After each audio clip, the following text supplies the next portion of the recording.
কথা।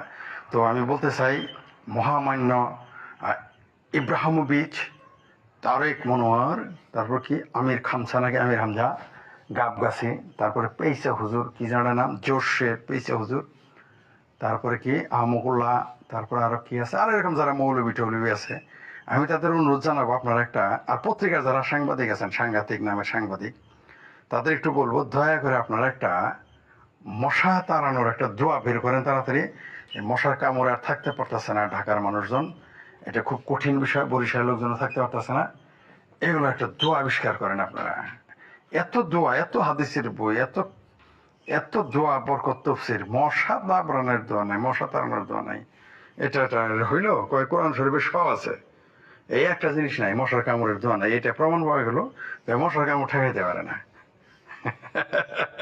হাসে আমার শ্রোতারা, হাসে, বুঝতে পারছেন, আমার শ্রোতারা